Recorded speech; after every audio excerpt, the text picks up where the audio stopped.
आजकल social media पे influence करना बहुत ज्यादा इजी हो गया है, लेकिन रिस्पॉन्सिबल होना बहुत मुश्किल। एक रील को देखकर, एक एस्थेटिक वीडियो को देखकर, एक कूल लाइफस्टाइल को देखकर लाखों लोग इन्फ्लुएंस हो जाते हैं और कॉपी करने लगते हैं। लेकिन सवाल ये है कि आपके पास इतनी बड़ी ऑडियंस है तो आप उन्हें क्या दे रहे हो? एक गुड लाइफस्टाइल या हेल्थ डैमेज? गाइस मेरा दिमाग फट चुका है। और वीडियो से पहले मैं डिस्क्लेमर दे देना चाहता हूँ कि ये वीडियो किसी को नीचा दिखाने के लिए नहीं, ये वीडियो सिर्फ अवेयरनेस के लिए है। जब आप एक पब्लिक फिगर हो तो आपकी हर आदत, हर चॉइस किसी न किसी को इन्फ्लुएंस करती है और वही जिम्मेदारी सबसे इम्पोर्टेंट होती है। और इन्हीं आदतों के इन्फ्लुएंस पर मैं बात करना चाहता हूँ। तो चलिए बात करते हैं रेबल किड की। वैसे तो सोशल मीडिया पर उनकी ऑडियंस खुद को क्यूट लिटिल रेड फ्लैग्स बोलती है, जहाँ उनकी वाइब रेविलियस है, केयरफ्री है और बोल्ड है। लेकिन दिक्कत तब शुरू होती है जब यही केयरफ्री रेविलियन लाइफस्टाइल आपकी हेल्थ को डैमेज करने लगे और फिर उसी डैमेज को कैजुअली नॉर्मलाइज कर दिया जाए। रिसेंट स्टेटमेंट में अपूर्वा ने खुद कहा कि गाइस मेरा दिमाग फट चुका है, मतलब फट चुका है एकदम मेरा दिमाग। मैं हो जा रही हूँ गंजी। ये देखो इतने से बाल बच्चे हैं मेरे सर के आगे। मेरी मांग हो जा रही है बड़ी।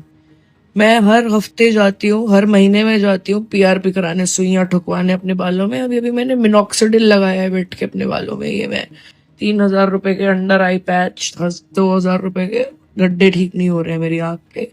24 साल की उम्र में मैं फाइन लाइंस और रिंकल्स के लिए रेटिनॉल लगा रही हूँ। भाई मेरा कुछ ना विटामिन डी, ना कैल्शियम, ना B12, मेरा कुछ सही आता ही नहीं है ब्लड रिपोर्ट में। उनका दिमाग फट चुका है, वो हेयर लॉस फेस कर रही हैं और हर महीने पीआरपी ट्रीटमेंट के लिए जा रही हैं। जिन लोगों को भी नहीं समझ में आया कि पीआरपी मतलब क्या होता है, तो पीआरपी मतलब होता है प्लेटलेट रिच प्लाज्मा, जहां काफी सारे इंजेक्शंस दिए जाते हैं जिससे कि डेड सेल्स को रिवाइव कर सकें। और उनके केस में ये इंजेक्शंस स्कैल्प पर लग रहे हैं। साथ ही वो मॉक्सिडिल भी यूज कर रही हैं हेयर ग्रोथ के लिए। अब आप लोगों के मन में सवाल आ रहा होगा कि क्या ट्रीटमेंट गलत है? तो मेडिकल हेल्प लेना गलत नहीं होता, लेकिन 24 साल की एज में जब आपकी बॉडी नेचुरली सबसे ज्यादा एनर्जेटिक होती है और सबसे ज्यादा केपेबल होती है हर चीज से लड़ने के लिए, तब इतने सारे सिवियर सिम्टम्स क्यों?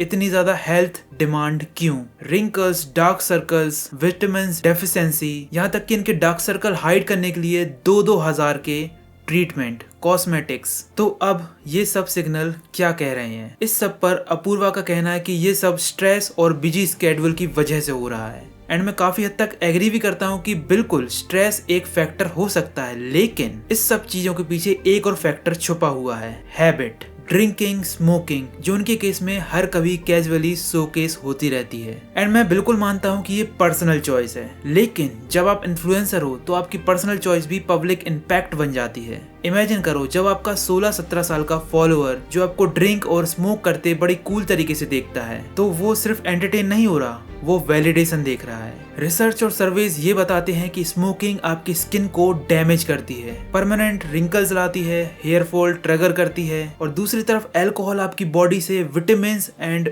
हाइड्रेशन को अफेक्ट करती है। तो फिर सवाल ये खड़ा होता है कि ये सारे सिम्टम्स अब रेबल किड के साथ देखने को मिल रहे हैं। तो जब आपकी 24 साल में बॉडी ये सारे सिग्नल दे रही है, तो क्या हमें इन पॉइंट्स, इन कनेक्शन को इग्नोर कर देना चाहिए या फिर ओपनली एक्सेप्ट करना चाहिए कि लाइफस्टाइल और हैबिट भी ये रीजन हो सकता है? और ये सिर्फ रेबल किड तक लिमिटेड नहीं है, ये एक ट्रेंड बन चुका है जहां पर इन्फ्लुएंसर और एक्टर्स दवाइयों का सहारा लेते हैं अपनी कमियां छुपाने के लिए, अपनी लाइफस्टाइल छुपाने के लिए, और ऑडियंस को ऐसा जताते हैं कि उनकी कूल लाइफस्टाइल, उनकी कूल हैबिट्स उनको बिल्कुल भी अफेक्ट नहीं करती। और ये सब दिखावा जस्ट खुद को एक अलग इंसान दिखाने के लिए। जैसे कि वेट लूज के नाम पर ये लोग ओजेम्पिक डायबिटीज वाली मेडिसिन को यूज करते हैं। जिन लोगों को भी नहीं पता कि ओजेम्पिक क्या होता है, तो ओजेम्पिक डायबिटीज पेशेंट्स के लिए बनाई गई दवाई है, लेकिन आजकल के इन्फ्लुएंसर और एक्टर्स इसे इजी वेट लॉस हैक की तरह यूज करते हैं। बेसिकली इसमें आपकी जो भूख की कैपेसिटी है वो कम हो जाती है और आपकी जो क्रेविंग्स हैं वो बंद हो जाती है। जहां पर ऐसी दवाइयों का यूज कर बॉलीवुड से लेकर इन्फ्लुएंसर तक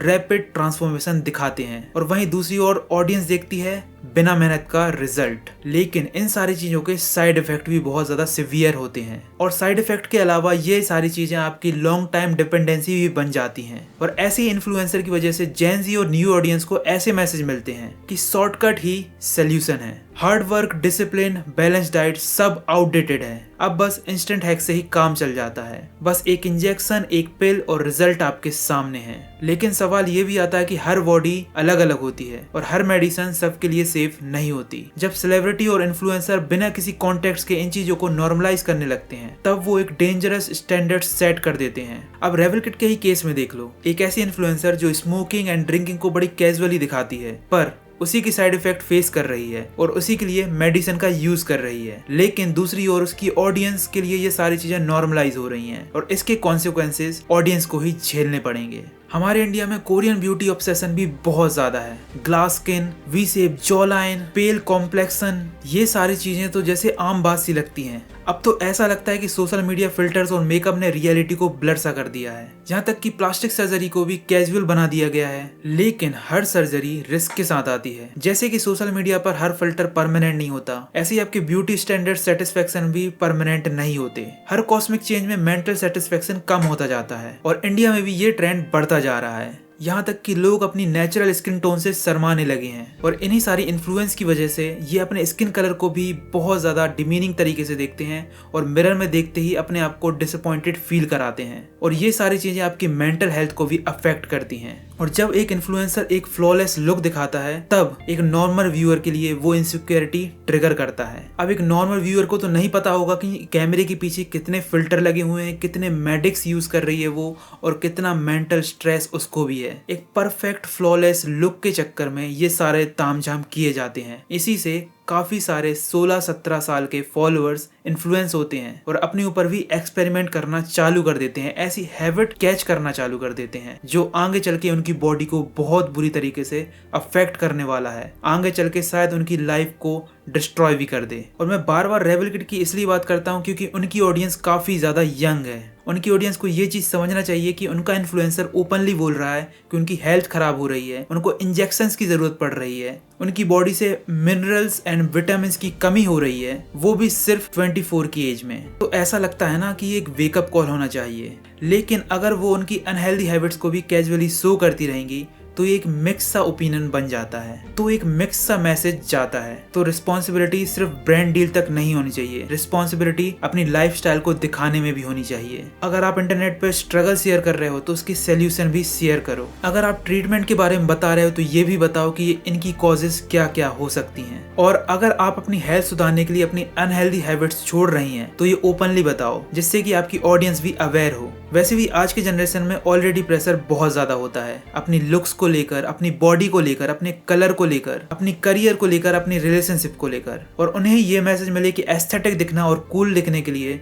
स्मोक करना, ड्रिंक करना जरूरी है, तो उनके लिए बेसिकली एक शॉर्टकट बन जाता है। तो इन्फ्लुएंसर का मतलब सिर्फ ट्रेंड सेट करना नहीं होता, इन्फ्लुएंसर का मतलब डायरेक्शन दिखाना भी होता है। और जैसे कि मैंने स्टार्टिंग में बोला कि ये वीडियो किसी को नीचा दिखाने के लिए बिल्कुल नहीं है, ये वीडियो सिर्फ अवेयरनेस के लिए है कि इन्फ्लुएंसर एक परफेक्ट लाइफ जो आपको दिखाते हैं वो बिल्कुल रियल नहीं होती। कैमरे के पीछे वो कुछ और होते हैं, उनके स्ट्रगल कुछ और होते हैं और उनकी लाइफस्टाइल कुछ और होती है। पर जो कैमरे के सामने वो शो करते हैं वो लाइफस्टाइल बिल्कुल डिफरेंट होती है। अगर वो लाइफस्टाइल एक नॉर्मल इंसान फॉलो करे तो बहुत हद तक चांस है कि उसकी लाइफ डिस्ट्रॉय हो सकती है या आगे चलकर उसकी हेल्थ को खतरा हो सकता है, वो अपनी हेल्थ से खिलवाड़ कर रहा है। मैं ये कहना चाहूंगा सारे फॉलोअर्स से कि भाई अपने हेल्थ पे इम्पोर्टेंट ध्यान देना जरूरी है। कूल दिखना अच्छी बात होती है पर हेल्थ से खिलवाड़ करना कूल नहीं होता। और जाते जाते मैं ये जरूर कहना चाहूंगा कि आप जितने भी इन्फ्लुएंसर्स को फॉलो करते हो उनके लिए आप जस्ट अ नंबर हो। भले ही आपके लिए वो एक आइडल हो,